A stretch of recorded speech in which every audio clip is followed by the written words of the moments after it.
한동훈 비대위원장 취임에 즈음하여 만약 한동훈 비대위원장이 만인은 법 앞에 평등해야 합니다. 누구라도 범죄 의혹이 있다면 예외 없이 수사해야 합니다.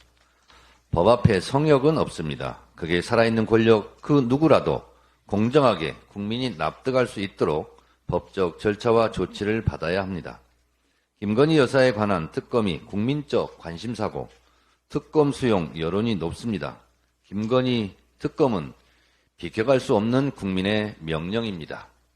제가 누차 언급한 바 있듯이 죄가 있다면 왜 당당하게 수사에 응하지 못합니까? 저는 구국의 결단으로 김건희 특검을 수용하겠습니다. 악법, 몰카 공작, 우는 말고 이렇게 말했다면 어땠을까? 만약 한동훈 비대위원장이 우리 국민의힘은 일신, 우일신 혁신해야 합니다. 국민의힘의 가장 큰 혁신의 대상은 수직적 조직문화, 창의성과 민주주의를 잊은 상명하복식 정당문화, 국민을 바라보지 않고 오로지 용산 대통령실의 눈치만 보는 기회주의, 출세주의를 과감히 혁파해야 합니다. 국민의힘이 거듭 태어나 총선에서 승리하려면 수직적 리더십, 상명하복식 반민주주의, 기회주의와 결별해야 합니다. 그런 전제 속에 당내 민주주의도 창의적 미래비전도 숨쉴 수 있습니다. 이를 위해 대통령에게도 할 말은 하는 비대위원장, 쓴소리도 마다하지 않는 민심과 함께 가는 비대위원장이 되겠습니다. 이렇게 말했다면 어땠을까?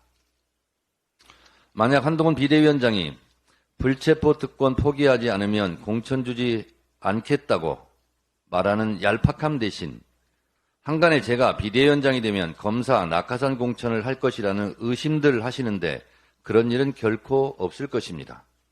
누구라도 실력 있고 경쟁력이 있다면 상향식 민주적 방식으로 경선을 통해 친윤이든 비윤이든 공천을 받는 당내 민주주의를 실현하겠습니다.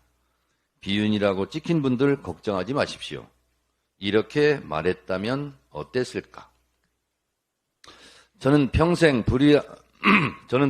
불의한 범죄를 단죄하는 검사로 살았고 윤석열 정부 출범 후 법무행정의 수장으로서 과분한 역할을 했습니다.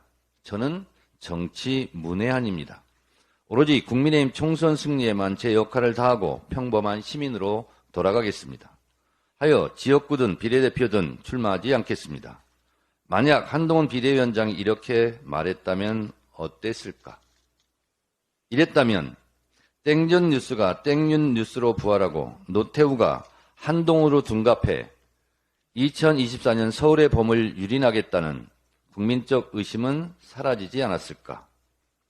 대통령의 측근 아들까지 잘못이 있다면 수사받고 구속된 전례대로 대통령의 아내까지 법 앞에 예의 없다는 사법정의 소유자로 기억됐으면 어땠을까? 절대 권력 대통령에게 할 말은 하고 모두 다 예라고 외칠 때 아니오라고 외친 강단 있는 사람으로 남지 않았을까? 아쉬움이 큽니다. 오늘 이준석 전 대표가 탈당과 신당 창당 기자회견을 예고하고 있습니다. 당내 민주적 절차 전당대회에서 선출된 당대표 이준석, 김기현이 무슨 이유인지 몰라도 중도 하차, 연거푸 쫓겨났습니다. 그리고 끝내 선출직 당권이 물러나고 보이지 않는 큰손의 힘에 의해 비대위원장이 점령군 사령관처럼 국민의힘을 접수했습니다. 당내 민주주의를 짓밟으면서 민주주의 꽃이라는 선거를 지휘하는 언어도단, 형용모순을 당분간 지켜봐야 할 것 같습니다. 국민의힘 내부에서 윤비어천가와 훈비어천가의 합창소리가 드높겠지만 국민의힘 밖에서는 원성소리가 높다는 사실을 윤석열 아바타 한동훈은 알까? 내년 총선은 누가 뭐래도 윤석열 정권 심판선거입니다. 윤석열 대통령과 거리두기, 차별화하지 않고 민심을 얻을 수는 없을 것입니다. 윤석열 나팔수, 윤석열 앵무새로 총선을 치르다가 큰 코 다칠 겁니다. 한동훈 위원장, 언론의 물개박수와 언론의 행가래에 너무 취하지 마십시오. 취약점을 보이는 순간 물개박수 치던 손가락은 삿대질로 변하고 행갈에 치던 손을 거두고 땅바닥으로 떨어뜨릴 것입니다.